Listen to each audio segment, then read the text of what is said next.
One major development going on now involves more to do with Rachel Zegler and her attitude towards South Park Studios and Paramount after learning about what they are planning for their upcoming special called the DEI Special.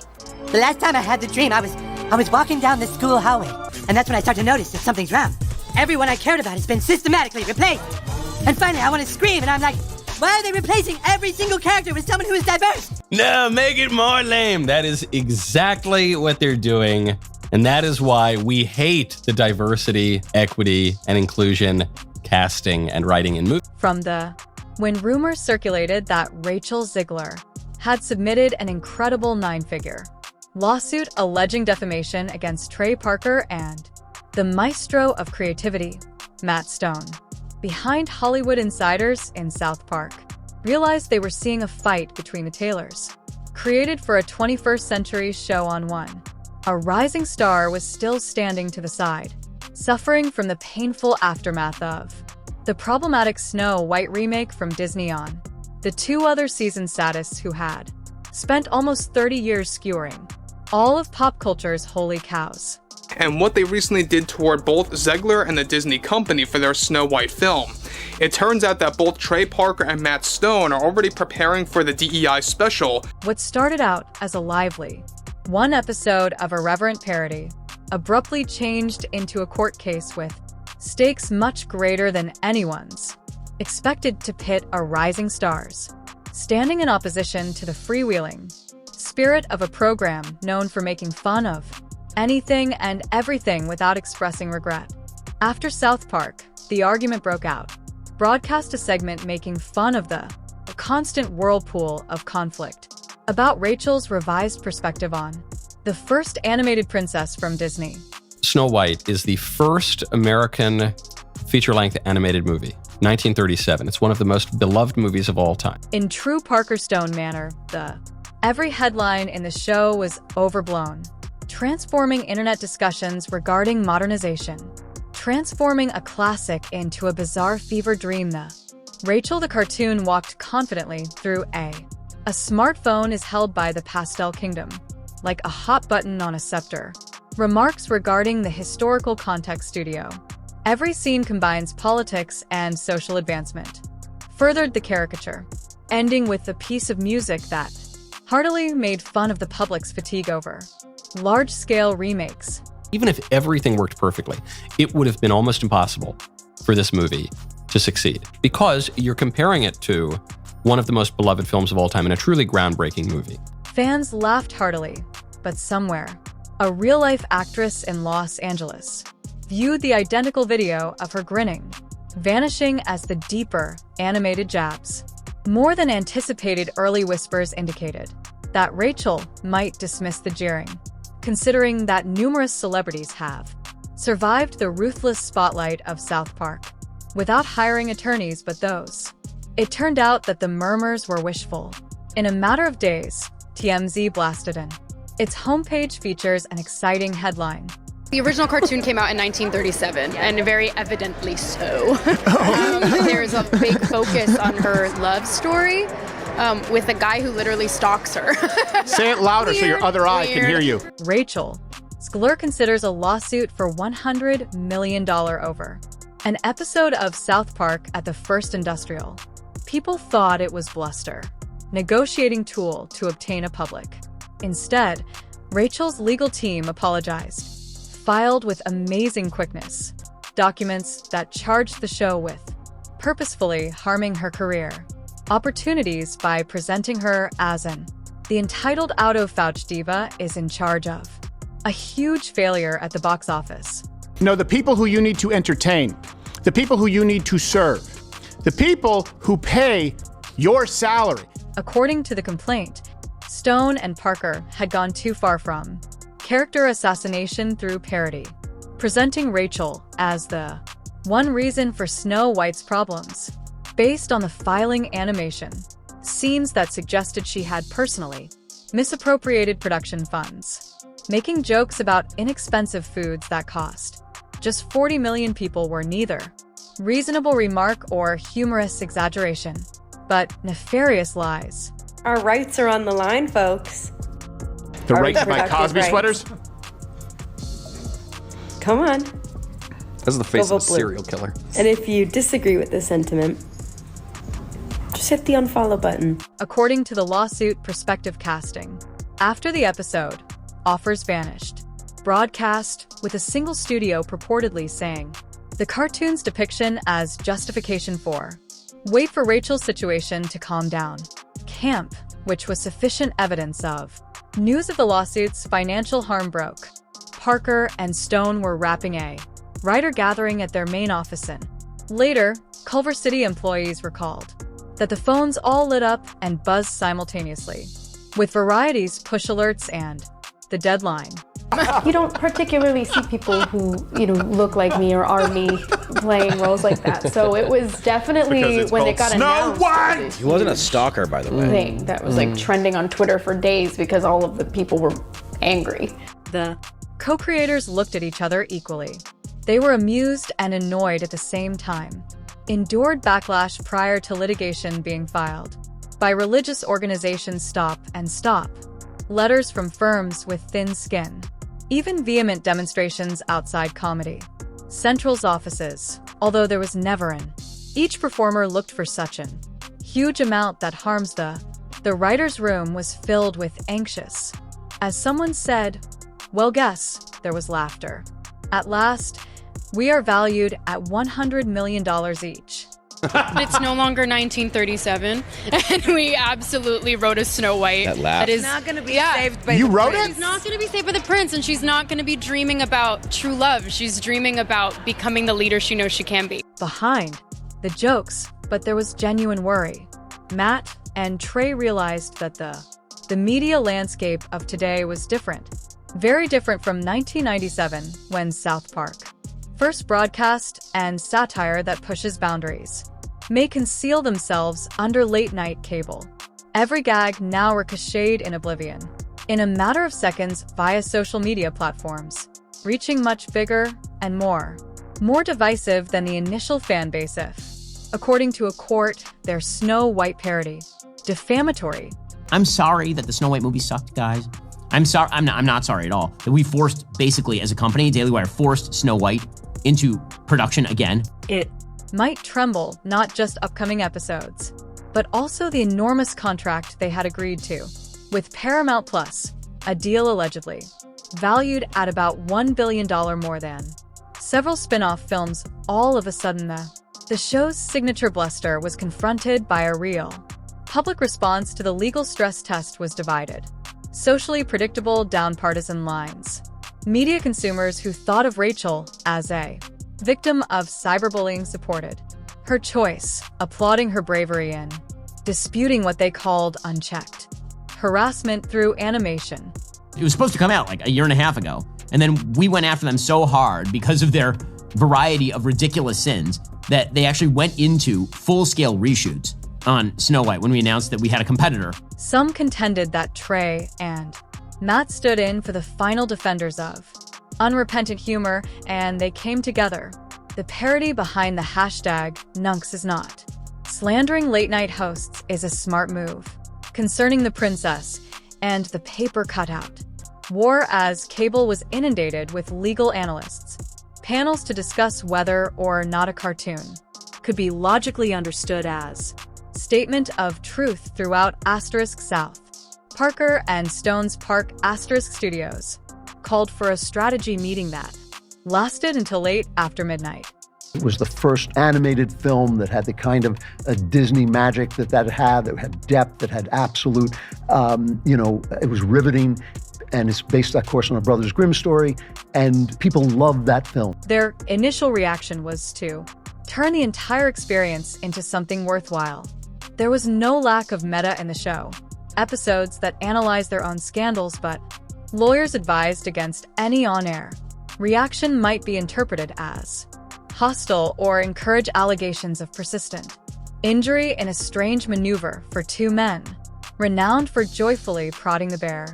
They chose to remain silent on the radio, at least in the immediate aftermath, although the two couldn't help but write humorous sketches made behind closed doors.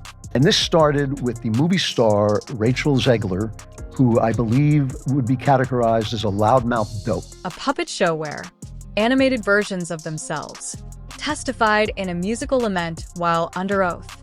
Sue Me Gently is even a parody of courtroom illustrations created by. These artists are purposefully ignorant. Drafts were kept secret for the duration, having only the desire to let them loose. Only grew as information began to surface about Rachel's friend's mental health.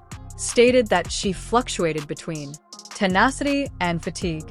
As an actor, you don't get to dictate anything. You don't get to dictate if a film actually happens. You don't get to dictate when it is shot, how it is shot, if you can ever speak about it to the public. You are simply just there to show up and say your lines and look the way they want you to look.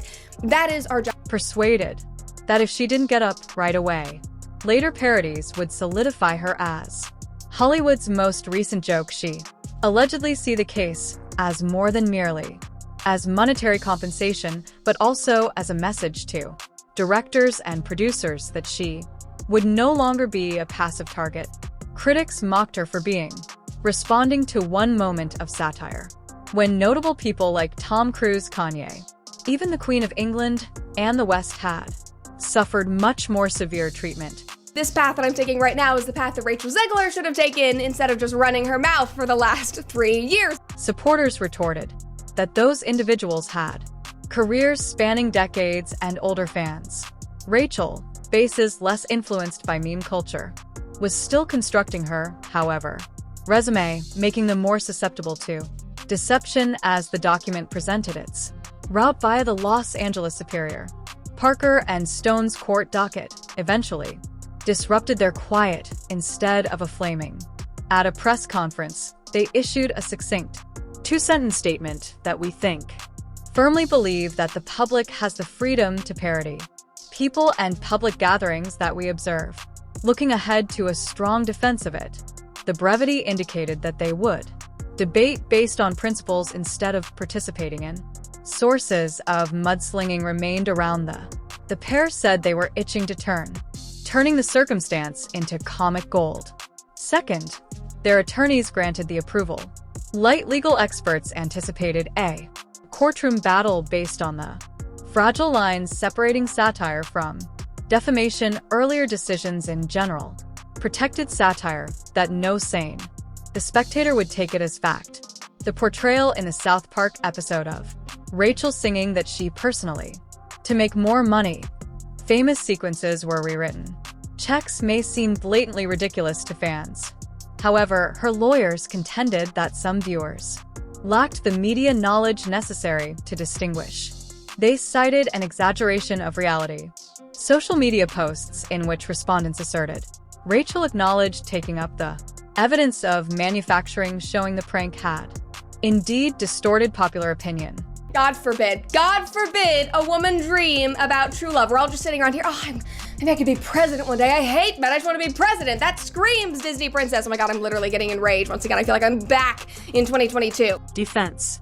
The counsel retorted with a pile of online forums and tweets giggling at the cartoon because of its extravagant foolishness in disputing the very irresponsibility, demonstrated a desire to entertain, not accuse. In the midst of this back and forth, another player arrived at the Disney arena.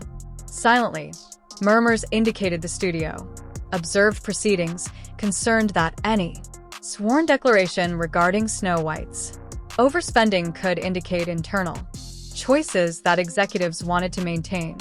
Buried but not mentioned in the lawsuit, Disney's name hung over each deposition request, particularly those looking for emails or production memos, referring to the satire by Parker and Stone.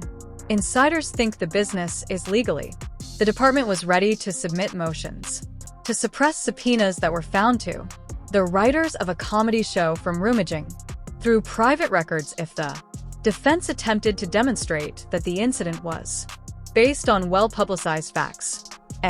Setting up the trial date and holding the conference for the beginning of next year, giving both sides months to be ready, reports reported. Award season may conflict with the timing. Campaigning in the event that Rachel secured any new duties, maintaining the lawsuit's visibility and center while she was walking the red carpet. Similarly, South Park would be halfway by writing the script for its upcoming season, increasing the likelihood that the case may be discussed on air by the creators. After procedural limitations were removed, lawyers for entertainment conjectured that the possibility of a circus for public relations could lead both sides to a private agreement well before introducing arguments. Anyway, we'll continue. The original cartoon came out in 1937, and very evidently so. There's a big focus on her love story with a guy who literally stalks her. Parker and Stone, however, did not desire to reach a private settlement. They felt that surrendering would give other well-known people to sue at any time. The show went too far into being awkward. They indicated a cold area. Scenario of effect: if we pay up now, before we can even write the next joke, it dies. Trey told a coworker that their position inspired proponents of free speech. The American civil liberties are one of them. The union submitted an amicus brief, highlighting the vital role that satire plays in. The brief contended that the watchdog role strong studios frequently create carefully chosen pictures for their celebrities. Not enough space for humorous teasing. Viewers may never doubt those stories. In the meantime, Rachel's group initiated a covert media effort to rephrase her intentions instead of casting the act as an assault on free expressiveness. They highlighted the distinctive, a young woman's personal angle thrust beneath a microscope who has suffered through months of mockery that resulted in an millions of people saw the animated caricature. She showed up on a late-night discussion program, one not typically recognized for their caustic humor, sincerely discussing the emotional.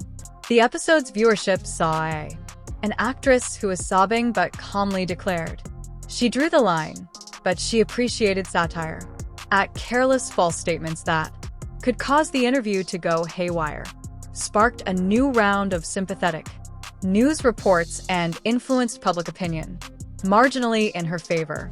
Yeah, the entire film's about a love story. It's about a love story because that's what the point of the film is. And I'm sorry that chivalry and a man pursuing you is now deemed as stalking, which now it's kind of making sense why men are opting out of the dating scene. Still, for each story that backs her up, another criticized her for being thin. Social media that was skinned remained a battleground. Team number sign hashtags Rachel and the South Park number sign team trended sporadically on both sides, creating compilation videos and memes to support their claim. The online echo chambers amplify logical extremes. Nuanced, demanding voices were muffled by some fans' sarcasm and indignation. Excerpts of various South Park episodes side by side, targets ranging from pop stars to politicians, claiming that Rachel's performance was subdued by comparison that others had long circulated. Twitter conversations describing how detrimental portrayals may harm a performer's reputation, handles callbacks for additions and mental tranquility by the courts planned. The initial public pre-trial hearing, the conversation had turned into yelling. Match facts with a heavy emphasis on sentiments. The hearing itself turned into one. Reporters filled with a surprising spectacle, looking for sound bites at the gallery. Stone and Parker showed up in modest suits, but was unable to avoid flashes of irreverence. Matt wore a tie with a design on it, using small cartoon construction paper. Trey wore personalized cufflinks, fashioned like tiny television sets. Rachel came in by herself, with her at her side. Lawyers wearing fitted navy suits. The seriousness cameras were indicated by the blazer, captured a brief moment when she looked in the direction of the creator. It was not able to determine whether the expression that expressed annoyance, resolve, or a desire for peace. Settlement during disagreements. Rachel's counsel reaffirmed assertions that the episode made untrue claims as fact, such as a scene showing bags of cash being dumped by studio accountants. As she declared, at her feet, modernization isn't cheap peasants. According to them, such imagery asked viewers to think she personally requested lavish benefits. Defense attorneys retorted that just an audience member who is extremely perplexed would draw a cartoon's literal truth conclusion, renowned for having talking towels, and they summoned time-traveling bicycles. Decades of precedent under the First Amendment, pointing out to the judge that parody occasionally use ridiculousness specifically to draw attention to the dispute and the fact that punishing exaggeration could stifle originality. Remark throughout the entertainment. The judge refused to dismiss the landscape. The lawsuit's express decision rather than the jury must determine if the average. The audience was able to separate fact from parody. That middle of the road in this case. Determination did not satisfy either party and provide the conditions for a possibly trial in the corridor that sets a precedent. Later, the litigants were surrounded by cameras. Stone and Parker made few comments, affirming their belief in the final victory. Rachel provided a succinct declaration that she desired the truth and responsibility, nothing more than discovery.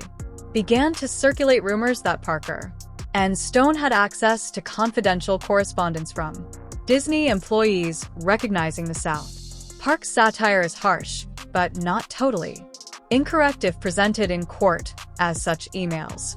Anyone refute Rachel's assertion that although the parody lacked factual support, they may also make Disney look bad by highlighting doubts behind the scenes. If those emails were rumors or actual, the addition of hypothesis alone barely mattered. Spice to the discussion show's coverage. Podcast in-depth analyses and talks for Trey and Matt spent weeks during this downtime, poured vitality into the future South Park season. Authors submitted a plethora of narratives that parody the culture of litigation. Cartoons, class action lawsuit, characters requesting a town's royalty, law prohibiting jokes that are longer than 6 seconds, a show in which attorneys themselves turned into a commodity to be traded. Cards, the designers argued over which idea best distorted the surroundings without eventually inviting fines. They created such a thinly veiled narrative that censors immediately detected it following a hurried editing of the finished product. Addressed the right to free speech by use of an metaphor with magical puppets and 2 literal robot courtroom. Despite this, Rachel was never named in the episode. Viewers were aware of the undertone, rekindling online disputes in an instant, and inspiring new opinion pieces over whether the show was artistically doubling down or sidestepping the gag order. In the interim, Rachel concentrated on a fresh indie movie, choosing a lesser project on purpose. Far from a spectacular show, co-workers reported that she sought comfort in grim narratives devoid of franchises, pressure on set, which she refrained from talking about, the lawsuit directing efforts toward character development. When the trailers rolled out, our interviewers were unable to avoid asking. She gave a courteous response regarding South Park, but forcefully guided discussions back to that future was decided by her new role. Her craft is highlighted in headlines, not courtroom drama. On the day of the trial, approached Hollywood, anticipating security crews were ready for fireworks, crowds of protesters and interested camping outside the courthouse by onlookers.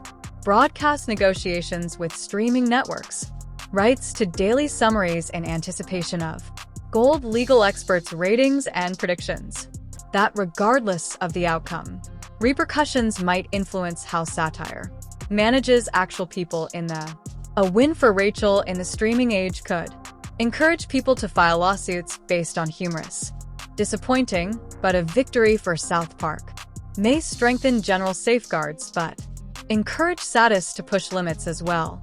More assured that the law was on their side, all sides during the opening remarks played to Rachel's feelings and principles.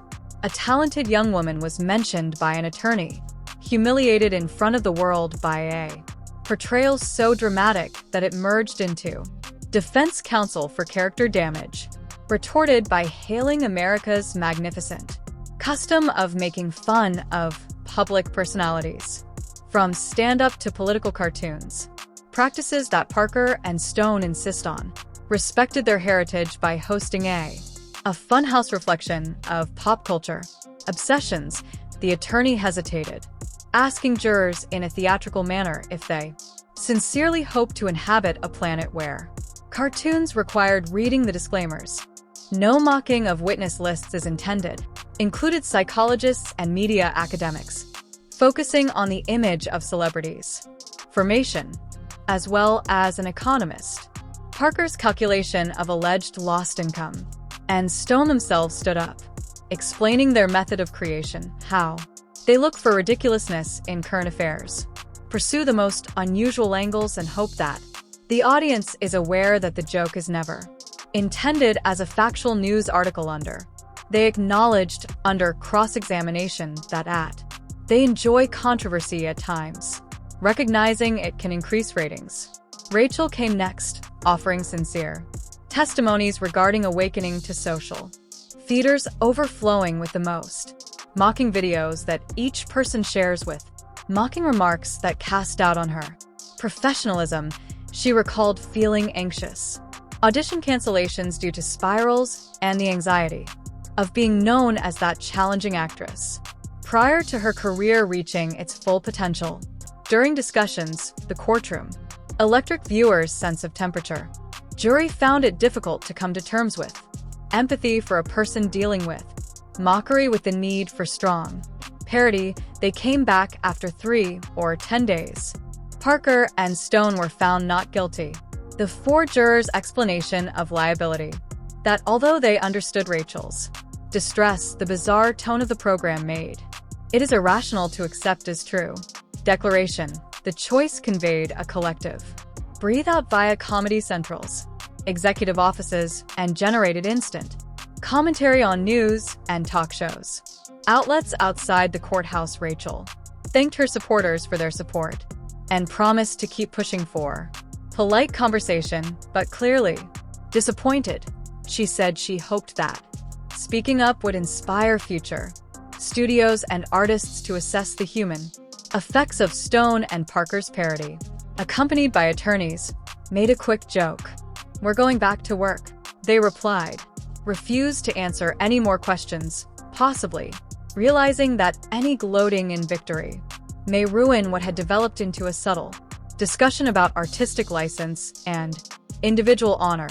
In the weeks that followed both sides as they advanced, Rachel's independent film had a successful debut. Reviews that compliment her subtle performance, implying that viewers had not. Park aired its following episode after she left. Installment beginning with a humorous commitment to someone. "Thank you to whomever has ever attempted to sue us." Viewing audience increased, however, the humor in the episode was quietly contemplative, as though Stone and Parker had taken the examine the ways in which satire may be heartbreaking, can cause bruises while providing amusement. Industry experts examined the argument for months, making reference to it in lectures on ethics in journalism and entertainment law. The decision was presented by academics as a confirmation that comedy continues to have a broad legal discretion in the context of public relations. Experts emphasized the reputational expense to everyone concerned for Rachel. The lawsuit helped her define her limits and was successful. She increased regard from peers who appreciated her courage to face Parker and Stone's giants. Court case demonstrated that their bold style still generated a lot of cultural significance, but also carried obligations they were no longer able to disregard in a time of hyperconnectedness in the Hollywood legend's vast tapestry. Conflict will probably remain as a evocative chapter demonstrating how delicate the harmony between personal and satirical. One animated story can serve as the narrative section became a multi-million-dollar billion court battle, defining boundaries between comedy, damage to free expression, and reputational defense. In the end, both Rachel sides left some skin in the game, earned recognition as an artist through hard work, not hesitant to protect her reputation, while South Park came out with the reminder that even the The wittiest jokes reverberate in real life beyond. As usual, the punchline will become softer. Memories that might be recalled by future generations. The case solely by means of law books or streaming documentaries that provide an overview of the yet another princess versus paper cutout story. For all those who passed through those courthouses, Hall's decision demonstrated that inventiveness and criticism don't have to be bitter rivals. They both dance dynamically together, defining the borders of the other by every dispute, every story, each chuckle that echoes throughout both large and small screens.